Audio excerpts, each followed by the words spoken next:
Okey, seperti yang kita nyatakan tadi, kita nak beralih ke segmen seterusnya iaitu bagaimana usaha untuk memperkukuhkan kawalan perairan negara iaitu peranan yang dimainkan oleh APMM.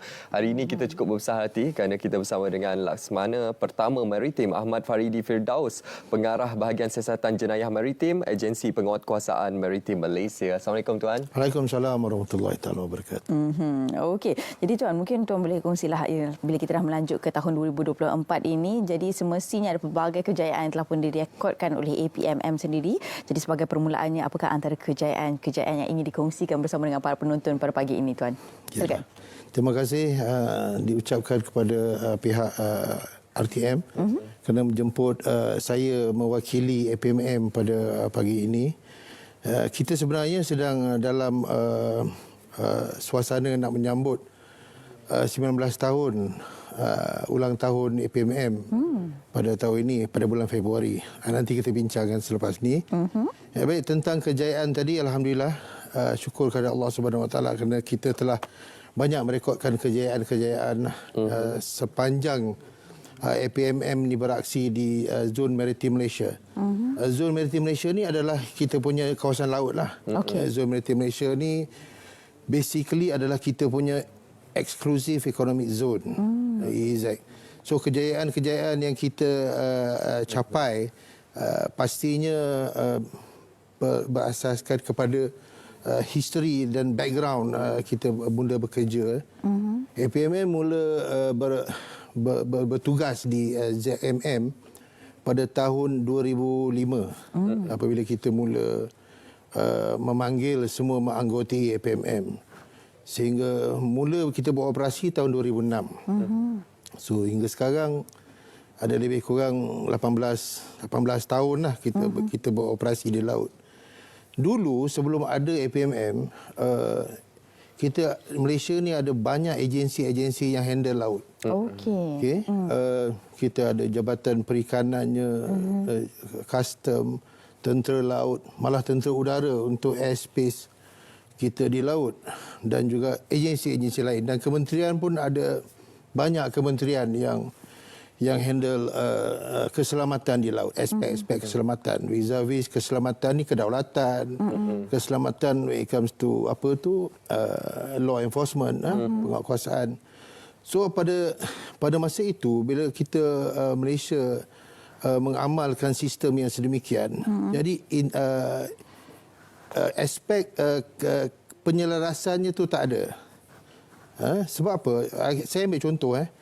Kalau satu-satu bot daripada satu agensi yang menguatkuasakan satu akta saja, mungkin akta perikanan. Dia pergi ke tengah laut meronda dan kemudian ditahan satu bot. Dia find out tak ada apa-apa pelanggaran kepada akta dia. Dah 100 batu pergi kat sana kan. Laut ni luas tau. Kalau pergi 100 batu tu mau, kalau kapal slow mau 10 jam juga. Maknanya sehari suntuk dah habis sampai kat sana, dan kita find out kita tak boleh buat apa pun dengan objek tu, dengan vessel tu. Jadi mungkin dia melanggar akta lain. Betul. Kan? Betul. Jadi tidak, orang cakap tak sesuai lah untuk dia bawa balik. Sebab dia tak boleh pun, dia tak ada skill set dan tak ada mandat pun untuk handle akta lain kan. Jadi begitulah, jadi bertahun-tahun kita buat kerja di laut, walaupun kita dah beritahu kepada dunia yang kita ni maritime nation, tetapi kita masih lagi tak dapat effectively mengendalikan aspek keselamatan di laut. Sehinggalah kita menubuhkan Pusat Penyelarasan dan Penguatkuasaan Maritim bawah Majlis Keselamatan Negara. Dan kita gabungkan semua agensi-agensi ini duduk di bawah satu payung, koordinasi di bawah Majlis Keselamatan. Namun pada waktu itu kita dapati mereka tu hanya adalah koordinator sahaja. Kan, aset-aset masih lagi dipegang oleh jabatan asal masing-masing. Jadi pada tahun 2005, setelah sebelumnya kita buat banyak kajian-kajian, dan kita lihat banyak lagi pencapaian-pencapaian di negara-negara maju, misalnya US dan sebagainya, dan kita tubuhkan APMM. Iaitu Coast Guard negara kita. Jadi apabila kita tubuhkan APMM, maka aspek penyelarasan yang tidak Ya, pastinya. Apa tu tadi ada apa ni kita kita dapat selesaikanlah masalah tersebut. Ya. So jadi APMM sekarang ni diberi mandat untuk menguatkuasakan semua akta persekutuan. Jadi apabila kita memeriksa dan melihat satu kesalahan di bawah akta kastam misalnya, di situ kita sebagai pegawai penguatkuasa kastam, okay, kita tukar kita punya topi. Apabila kita melihat ada pelanggaran di bawah akta immigration, maka kita jadi pegawai immigration misalnya kata, dan jika kita lihat benda ni efektif. Ya, betul. Tapi evolusi untuk kita belajar tu daripada tahun 2006 sampailah tahun 2024 ni, kita melalui berbagai-bagai cabaran lah. Betul. Juga kita terpaksa menempuh berbagai-bagai onar dan liku dan sebagainya. Sehinggalah pada tahun ini kita dapat katakan yang kita tahu ke mana arah tuju untuk menjadikan Coast Guard kita berada di landasan yang betul masa akan datang. So untuk tahun lepas saja untuk akta kawalan barangan, yang mana kita menyasarkan minyak diesel yang di seluruh barang-barang kawalan seperti tonggas, gula dan sebagainya yang cuba diseludup keluar. Kita telah ada 52 kes untuk tahun lepas saja. Ya, di seluruh negara. Untuk penyeludupan rokok dan minuman keras, ada lebih kurang 20 kes. Penyeludupan migran yang mana banyak diperkatakan, kemasukan mereka terutama sekali dari negara-negara yang bergolak di rantau ini, masuk ke negara kita dengan cara tak sah, kita ada 214 kes. Dan juga pencerobohan nelayan asing.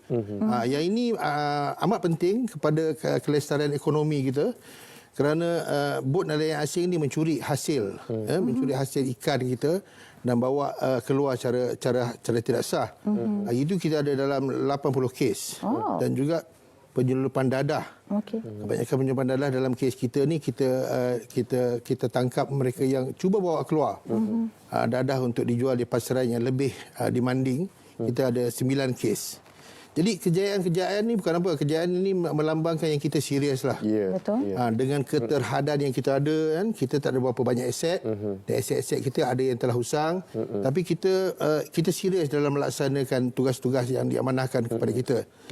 Itu di antaralah in a nutshell kejayaan kita di dalam tahun lepas. Tuan, pastinya kejayaan itu menjadi inspirasi untuk kita semua, untuk kita memperlihatkan bagaimana dari segi faktor keselamatan perairan negara kita. Dan juga kita nak berbicara berkenaan penguatkuasaan keselamatan perairan negara ini.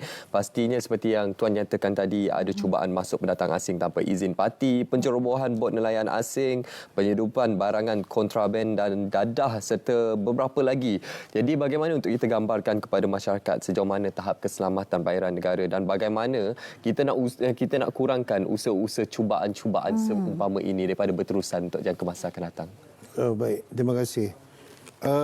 Untuk masyarakat, terutama sekali rakyat kita, terutama sekalinya lah rakyat komuniti maritim yang berada, rakyat kita yang tinggal di pesisir pantai, di pulau-pulau dan juga yang melancung di pulau-pulau. Mereka nak tahu kan bagaimana keadaan keselamatan sepadan perairan kita. Boleh dikatakan di sini alhamdulillah ianya aman dan terkawal. Alhamdulillah. Walaupun kita ada kadang-kadang kita ada masalah seperti yang dulu tu di Lahad Datu misalnya pada tahun 2013, tapi kita dapat tanganinya dengan baik, dengan cara berhemah dan baik. Jadi itu antara yang boleh dikatakan kepada rakyat lah. Bolehlah pergi melancong, bolehlah nak pergi mana-mana pun, jangan risau, insyaAllah. Kita ada di sana di samping dengan rakan-rakan kita yang lain, seperti polis dan tentera. Jadi untuk mencapai itu, mencapai kepada keselamatan sempadan yang boleh diyakini oleh rakyat Malaysia dan juga rakyat luar, pelancong-pelancong asing, kita sentiasalah menjalankan penguatkuasaan dan juga pengawasan. Kita ada aset kita di laut dan kita menjalankan juga di pesisir pantai dan juga pesawat-pesawat udara kita. Dan juga kerjasama dengan rakan-rakan rakan-rakan lain seperti polis dan tentera itu tadi. Dan juga kita dah kenal pasti dah sekarang ni di mana hotspot yang akan yang akan spark masalah di perairan kita, terutama sekali di pesisir pantai. Jika sekiranya penyeludupan barang atau penyeludupan orang, kita dah kena pasti dah dekat mana. So kita kawal dekat situ. Dan dalam masa yang sama kita dilengkapi alhamdulillah dengan radar pengawasan. So kita ada sistem pengawasan laut, radar, radar yang dapat meliputi kebanyakan daripada pantai kita.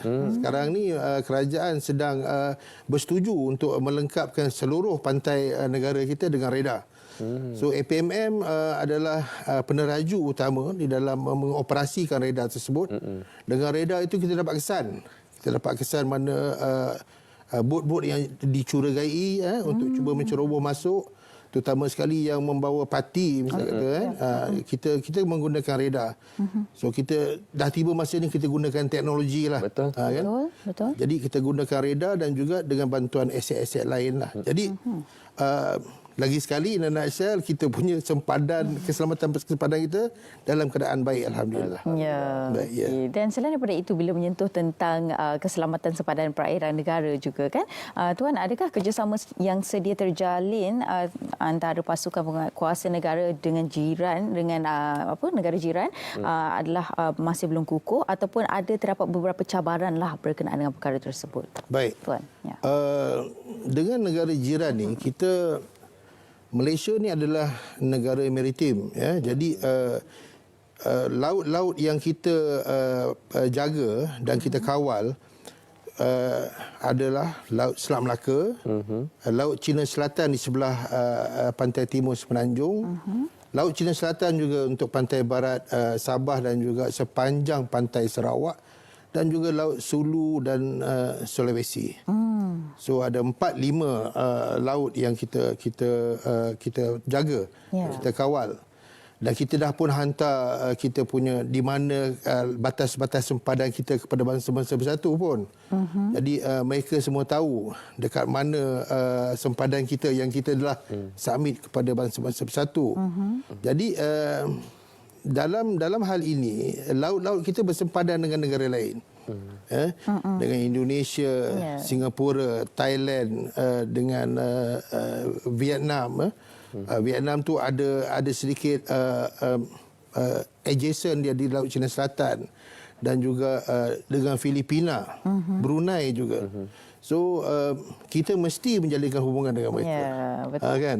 Betul. Walaupun ada sedikit berselisih pendapat tentang beberapa hal, tapi kita mesti menjalinkan hubungan dengan negara-negara sahabat atau negara jiran. Jika tidak, apa yang kita capai sekarang ni mungkin tak tercapai.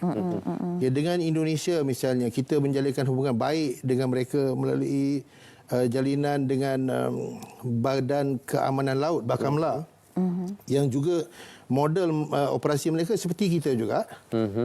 Dengan Thailand, THIMAC-nya, Brunei dan Filipina. Kita terus menjalinkan hubungan dengan mereka, terutama sekali dalam hal pertukaran maklumat. Pertukaran maklumat dan juga joint operation. Ataupun joint investigation. So kita mesti dan kita akan teruskan menjalinkan hubungan dengan negara-negara di dalam rantau ini dan juga negara yang di luar rantau ini. Okey, insya-Allah. Dan kita dah dengar banyak sebenarnya pencapaian dan juga kejayaan yang telah dilakar oleh APMM dalam memperkasa bagaimana penguatkuasaan keselamatan perairan negara. Dan sekarang ini kita nak beralih kepada sambutan ulang tahun maritim yang ke-19 yang akan dilangsungkan pada bulan Februari bulan akan datang. Jadi kita nak tahu dari segi perinciannya, sambutannya, tema untuk tahun ini bagaimana, Tuan? Alhamdulillah. Rasa syukur dipanjatkan kepada Allah Subhanahu Wa Taala kerana dalam diam tak diam kita dah 19 tahun. APMM berada bersama dengan rakyat, bersama dengan kerajaan. 19 tahun, Sweet 19. Wow. 19 kan. Kalau Sweet 19 ni sebelum dicecah 20 dia kan. Dia punya ni. Jadi kita ada buat sambutan lah. Sikit sebanyak sambutan. Kali ini kita menumpukan sambutan kita banyak di Akademi Maritim Sultan Ahmad Shah di Kuantan. Di Kuantan, okey. Di Gebeng. Di sana antaranya kita bersedia untuk mempersembahkan kita punya pembarisan istiadat lah. Okey. Pembarisan istiadat itu biasalah. Mana-mana badan beruniform, angkatan bersenjata, kita ada pembarisan istiadat. Ceremonial parade kan. Jadi kita akan jemput VIP lah ke sana. Dan juga selalunya APMM ni dan juga tentera dan polis kita tak lagilah kalau mesti ada demonstrasi lah. Itu wajib. Demonstrasi oleh pasukan khas kita lah di laut dan di udara. Dan juga perasmian akan dirasmikan insya-Allah oleh Yang Berhormat Menteri Dalam Negeri sendiri akan merasmikan acara ini ulang tahun. Dan juga kita akan sampaikan anugerah-anugerah dan juga piala kepada mereka yang berjasa berjasa kepada APMM dan juga daripada mereka yang berjasa di kalangan orang dalaman APMM itu sendiri. Kalau kita lihat di dalam paparan skrin sekarang ni, kita banyak membuat search and rescue. Kita menyelamatkan mangsa yang hilang di laut dan sebagainya. Ini salah satunya latihan yang ada untuk memantapkan lagi kita punya operational capability kita untuk menyelamatkan mangsa. Jadi APMM ni bukan saja membuat kerja-kerja tangkap the bad guy sajalah. Kita punya soft spot adalah kita membuat search and rescue. Untuk search and rescue di laut, memang itu adalah tugas APMM. Jadi antaranya, of course, kita ada pertandingan tilawah Al-Quran. Sesiapa yang insyaAllah boleh membaca Al-Quran dengan baik, kita boleh join kita punya tilawah Al-Quran. Dan juga, of course, bacaan Yasin dan juga tahlil serta doa selamat lah. So, pada kali ini, tema hari ulang tahun kita adalah Maritim Perkasa Melestarikan Madani. Sesuai dengan gagasan Madani yang kita tahu genap setahun pada hari ini kan. Alhamdulillah kan. Jadi kita cubalah melestarikan konsep itu di dalam tugas seharian kita di laut, insya-Allah. Jadi adakah sambutan ulang tahun ini terbuka kepada orang awam ke? Ya, sambutan ulang tahun pada tahun ini seperti mana yang lepas kita war-warkan dan kita kita buka kepada orang ramai untuk datang ke tempat yang bertempat di AMSAS lah. AMSAS Gebeng, insya-Allah. Agak jauh sikit, tapi pada siapa yang bersemangat dan berminat boleh ke sana lah. Berbaloi. Kita 15 Februari, saya lupa. 15 Februari. Lagi-lagi kepada orang negeri Pahang, orang yang berkaitan dengan Kuantan, boleh saja kita bersama-sama kita memeriahkan sambutan hari ulang tahun APMM pada 15 Februari yang bertempat di Akademi Maritim Sultan Ahmad Shah AMSAS Kuantan Pahang. Terima kasih kita ucapkan kepada Laksamana Pertama Maritim Ahmad Faridi Firdaus, Pengarah Bahagian Siasatan Jenayah Maritim Agensi Penguatkuasaan Maritim Malaysia atas perkongsian pada pagi ini dan selamat maju jaya. Kita ucapkan untuk sambutan ulang tahun yang akan datang. Terima kasih banyak, Tuan. Terima kasih, alhamdulillah.